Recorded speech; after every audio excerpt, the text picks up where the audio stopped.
Hello, everyone, and welcome to episode 21 of the Sam Hossack Media Podcast. Very special guest today. He's an Ottawa Senators draft pick, just finished his collegiate career at the University of New Hampshire, and is now playing with the Belleville Senators. Please welcome number 9, Angus Crookshank. What's up, Matt? Thanks for having me. Absolutely. We'll jump right into things here. You started your junior hockey career in the British Columbia Hockey League, where you're from. So take us through your first year of junior up there.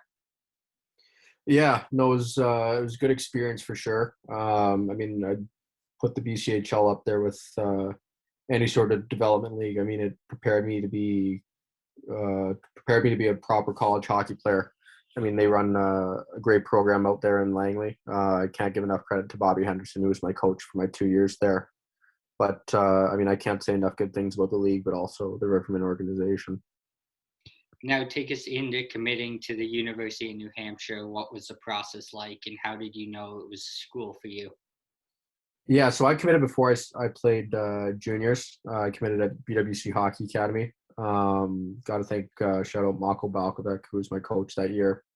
But that whole process is pretty cool. And I mean, the reason I chose UNH was one. I mean, it's such a historic program. There's been so many great players that have come out of UNH.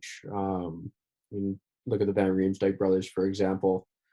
But I mean, it's a pretty cool process being able to go and visit these schools and go on official visits, meet the team, that sort of stuff. But the reason I chose UNH was honestly the opportunity to play. And I mean, to any young player, that's the best advice I can give. Yeah, I mean, some schools might have these sick facilities and world-class facilities, that sort of stuff, and that's nothing to take away from UNH at all. The UNH facilities were unbelievable, but the opportunity, go where you have the opportunity to play. And I mean, I thought my best opportunity to play was with UNH, and I mean, thankfully it's worked out so far. Now take us through your first NCAA game. Who was it against, and how did it go? Where was the first game? It was against, I think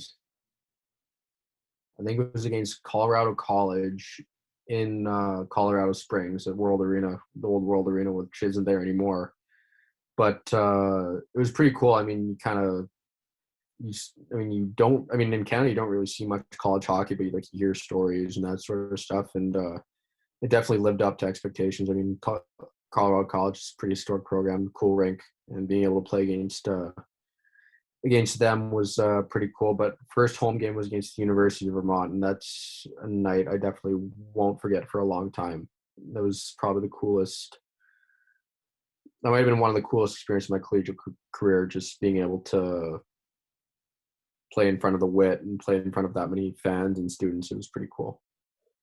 Now, obviously, I've had some girls on from the women's team at UNH, and they say the Whitmore Center is one of the best facilities in college hockey. How crazy is it to play in front of fans at that arena? Oh,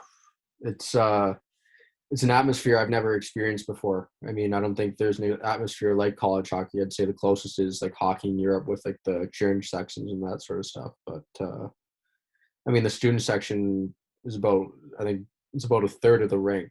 So like, there's a lot of students there in a 7,500 seat stadium. But no, it was amazing being able to see how passionate not only the students are, but the general public around the area. Like, I mean, we averaged at least 6,500 a night, and every night it was pretty much sold out. And not many colleges can say that. So it was pretty cool to play in front of such a vibrant and passionate fan base. Now, take us into your NHL draft season. What was kind of going through your head heading into the season, knowing that teams would be looking at you? Well, I didn't really think of it that way during the summer. All I can kind of focus on is just being the best kind of version of myself for the season I can be. Obviously, as the year progressed, kind of the thoughts and that sort of stuff kind of crossed your mind. I didn't really know if I was going to get picked or not come draft time. So, I mean, going into that day, like, I didn't really – I went kind of with the mindset of I'm not getting picked, just to kind of avoid any sort of, like, sadness and just kind of build myself a bigger chip on my shoulder. But I mean, I was lucky enough to get picked by Ottawa. It was being able to be picked by a Canadian market is pretty cool. My dad was a Habs fan growing up, so he doesn't love the Leafs very much. So he was pretty happy he wasn't picked up by the Leafs. Now, take us into that draft day. What was going through your head at that time, and what was going through your head when the Senators called your name? Yeah, I mean, I wasn't really doing a whole lot that morning. I mean, I'm from the West Coast. It was kind of around 8 a.m. or so when it all happened. I was making myself some breakfast, and then my brother screamed around the corner, and I saw a phone. I saw a text message from my agent, and he just said Ottawa just took you. I came around the corner, and my name was popped up on the screen. It was pretty cool being able to kind of share that moment not only with my brother but also my family. I mean, I can't thank them enough for what they've done for me during my entire life here, and even and importantly my hockey career. I mean, I wouldn't be where I am today without them at all. Now, was there anyone on the Senators that kind of reached out on draft day to congratulate you on getting picked?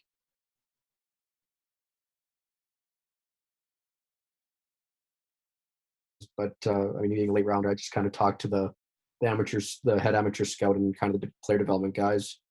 Um, just kind of next steps, how they're excited to have me, all that sort of stuff. But it was pretty cool to even get a phone call at all from NHL management. It's kind of it's what you dream of. This is a phone call you dream of as a kid. Absolutely. Now we'll transition into this year. You go back to UNH for another year.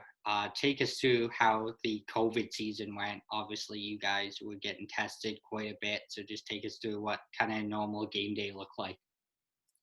Yeah, it was a little weird. So we get tested. You get tested the day before, and our results would pop up on game day. Um, but honestly, like, it was a little weird at the start because you got to go through a whole bunch of different screenings before you can get into the rink. But I mean, after that, you could just kind of get into a rhythm back when you're in the rink. The only thing is you just got to wear a mask, which I mean was weird at first, but I mean over time, I mean anyone can attest to it. Like it's just kind of the new normal. Now you don't really see anyone on the street without a mask on. But I mean, it was a little different, but it wasn't anything crazy. I mean, we were just so fortunate to be able to even play hockey this year, whereas a lot of leagues have started late or haven't been able to at all. Absolutely. And what was one of your favorite trips that you guys got to go on this year? This year we didn't have any trips just based off of COVID. We just had kind of played in conference, which is all busing. But one place that we went to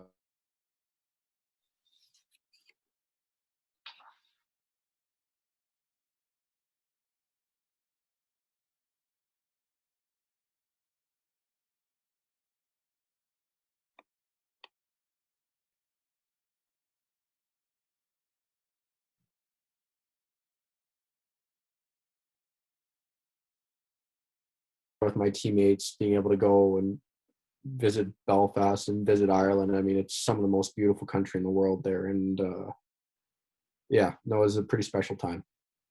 Yeah, and as you mentioned there, being able to go to Belfast and that, just talk about that experience and how amazing it truly was. Yeah, we got to go see like all the countryside there. It's absolutely stunning. There's nothing like it here in North America at all. Um, one place, what's the place called? Oh, I forget the name of it, but it's filmed. There's a whole bunch of different areas that the Game of Thrones were filmed, and we kind of did like a whole little bus tour through there, and it's absolutely stunning. And it's kind of crazy, like seeing this landscape and being able to kind of embrace it because you've never really seen anything like it before, and being able to share that with not only my teammates but also my dad as well. Absolutely. And a couple of years ago, you had your name called by Team Canada. Talk about that experience and seeing your last name on a Hockey Canada jersey. Yeah, I mean that's that's the dream growing up. I mean, you watch Crosby and all those guys in 2010 and 2014 and all that sort of stuff, and you're like, damn, like I want to be able to have have my turn in the jersey. But being able to have that experience was pretty amazing. I mean, especially to win gold as well against the U.S. in the final was definitely a moment I'm never going to forget. And it was cool. My dad had flown out for the gold medal game, so being able to share that with him was special. I mean, I wouldn't be where I am today without my dad. Now back into this year, your season comes to an end at the end there for UNH, and now you're with the Belleville Senators. So just take us through the process of how they made the choice to bring you up to the AHL. Yeah, so after our year had kind of finished, I'd gotten a call from my agent a couple days after, and saying that like Ottawa had offered a contract for me. It was probably the hardest decision I've had to make in my life, to be honest with you. Like it's, I mean, anyone who's played college hockey, you ask them, and they create some of the tightest friendships they'll ever have for the rest of their life at college. Like, I mean, the guys I lived with, I played with, those are the guys that are going to be the groomsmen at my wedding, sort of thing. Like those are tight, like brother-like bonds that aren't replicated every day.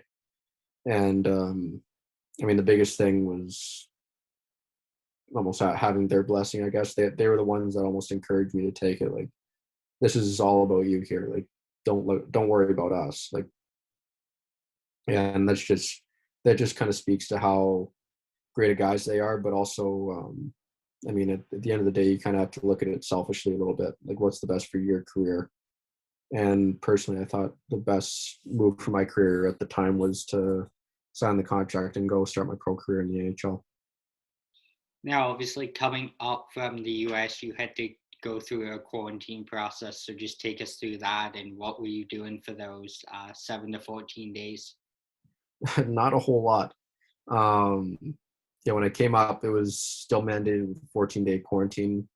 Thankfully, like I was able to do like in-room workouts, that sort of stuff, and able to kind of still do schoolwork. As much as that sucks, it at least keeps your mind off things, keeps you doing something. But then in the middle of my quarantine, they announced like the whole NHL 7 days quarantine thing.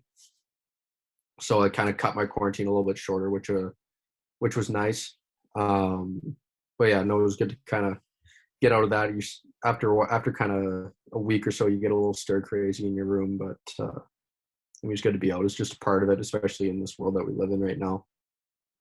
Now, take us through your first practice. How did it first was it kind of adjust to the different level of play? Yeah, different level of play, and then getting back into shape as well. I mean, being off the ice for a couple weeks is I mean, any hockey player could tell you it's tough getting back out into a full practice after a couple of weeks off. But yeah, it was the biggest thing I noticed was the sheer physicality and the pace of the practices. I mean, the practices are hard, 100% tempo all the time, and I've started to kind of get used to it now. But at first, it took me a couple practices to get used to. It's definitely a different level than a college hockey practice. Now, one thing that we'll have to throw the clip in for, but your first goal, get a breakaway goal, and then unfortunately lose an edge, I think. So just take us through your first professional goal. Wait, hold up, my Wi-Fi is glitching on you. One sec.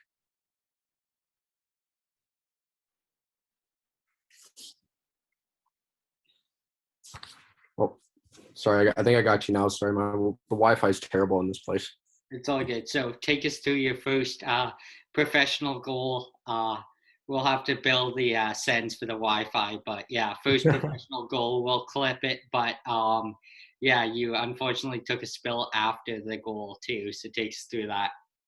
Yeah, that was a tough one, but I mean, being able to score my first pro goal is pretty cool. I mean, looking back on it, it's pretty hilarious that I fell. I mean, in the moment, I didn't really care. I mean, I just scored, and we in the moment we just took the lead in the game. But I mean, looking back on it, it's pretty hilarious. Anyone that would know me is like that would only happen to Angus, sort of thing. But no, it was funny. It was a really cool moment. Hopefully, I can score a few more in the coming years. Now, obviously, you've been off to a tear so far, but take us through only being able to play a handful of teams. There's obviously only 5 teams in the Canadian division for the AHL this year. So, what's it been like having to adjust to play the same teams 4 or 5 games in a row? Yeah, you kind of develop a little bit of a rivalry with them, especially our series in Calgary. That was a pretty heated 3-game set there, but I mean, it's kind of cool. It gives you a little bit of there's a pros and cons to it. I mean, it gives you a little bit of a playoff vibe. But at the same time, it'd be cool being able to go to the U.S. and play the teams in the U.S. and that sort of stuff. But hopefully by next year, and if I'm able to make the team next year, we'll be able to kind of experience that. But I mean, at the end of the day, like just talking to the rest of the guys, I mean, we're just lucky to be able to play hockey. Like I said earlier, like there's so many leagues that have had years that have been affected. Like I can't imagine being in junior hockey and being a 20-year-old in junior hockey right now. Like that's worst case scenario right now. And I mean, my heart goes out to those guys, but I mean, I've been very fortunate this year to be able to play in 2 seasons. Absolutely. And one of my buddies that's on your team now is Curtis Douglas. Just talk about how big of a beauty that guy is. Dougie's a character, man. One, he's absolutely massive. I don't think I've ever seen a human being that tall in my life. I mean, I think my mom sent me a picture from like the live stream the other night, and it was right after Dougie had scored his first goal. And I was skating over, giving him a little tap on the butt after going to the bench. And I think my head goes up to like the B in Belleville on his chest. Like even like when I gave him a hug after he scored on the ice, and I was like, I'm not even like close to like this guy's like shoulders. Like it's absolutely absurd. But no, Dougie's a really talented player. I mean, he moves. I've never seen a guy move that well at that size. Like it's pretty impressive. And I mean, he's got the hockey smarts. He's got a good shot. I mean, he does all the right things. And I mean, the only other guy that's playing pro hockey at this kind of level is Char at that size. And it's pretty crazy that he's Char's size, but I mean, kudos goes to him. He's a really good hockey player, and I see a lot of bright things for him in the future. Absolutely. And obviously, going into next year, you're probably going to be going up to the Sens camp. So, who on the Sens are you looking forward to being able to skate with? I mean, all of them. I mean, being able to even skate with NHL players is a dream of yours as a kid. I mean, all I can do is just try to go and make the best sort of impression I can, and see where it goes from there. I mean, I don't really have any set expectations. Obviously, it'd be amazing to if you're able to make the team out of camp, but realistically, it'll probably be another year for me in Belleville, hopefully. But I don't know, we'll see. I mean, just being able to go and compete against those guys will be awesome and an honor, to be honest with you. Absolutely. And obviously, your season was going on when the NHL came back. So, if you got a chance to watch many games, how many Sens games have you been able to catch, and how sick is it to see the All Canadian division in the NHL? Yeah, I've been able to watch a few games. One of my stream all but I think it's kind of cool, the whole Canadian division thing. I mean, obviously people say, oh, it's the weakest division and all that sort of jazz, but I mean, being able to see like all these guys like competing against each other every single night. I mean, you don't really see. I mean, I'm a Canucks fan because I'm from Vancouver, but like normally we see the Leafs play the Canucks twice a year, whereas now they're playing each other 8 or so times, which is pretty cool. And I think even like Calgary, and I mean, there's more Calgary and Edmonton games for the people from Alberta, which is awesome because that rivalry is pretty heated. But no, I think it's awesome for hockey in Canada, but I also think it's good for hockey in America too because it allows kind of the expansion of the game that's so important to everyone right now. No doubt. And as you mentioned there, you're a Canucks fan. So, how happy were you yesterday to see them finally play a game after 3 weeks? Yeah, not. I was texting a couple of my buddies while watching the game. Like we weren't really sure what to expect after coming off that length of time, and for them to beat an NHL team, never mind the Leafs. who are the leaders of the division right now, is pretty damn impressive if you ask me. I mean, yeah, I'm sure they got a busy schedule ahead of them. I think they have 16 games in the next 32 days, which is a crazy schedule.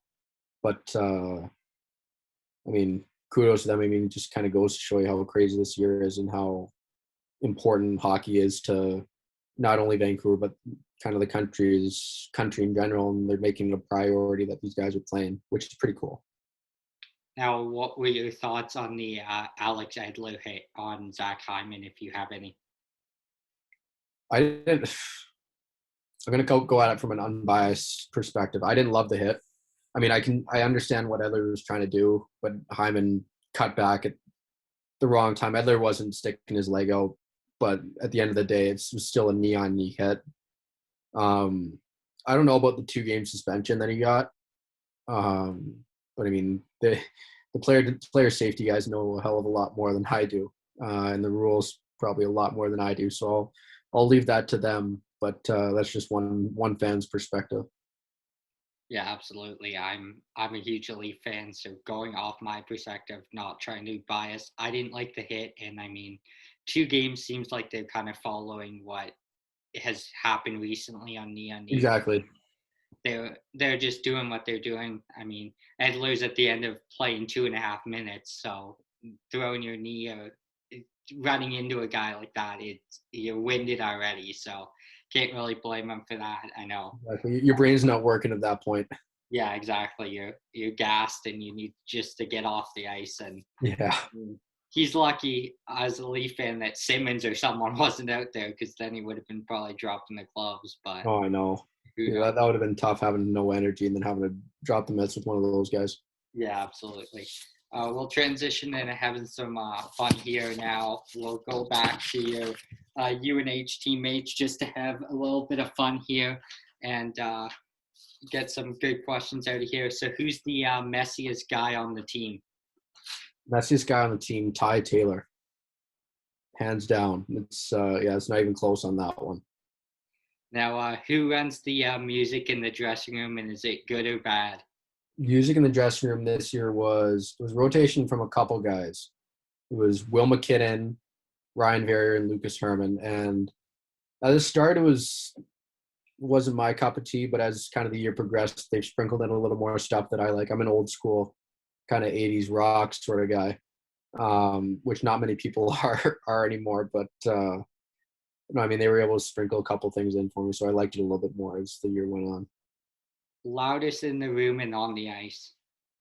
Loudest in the room, probably Eric McAdams, and then on the ice, probably Eric McAdams.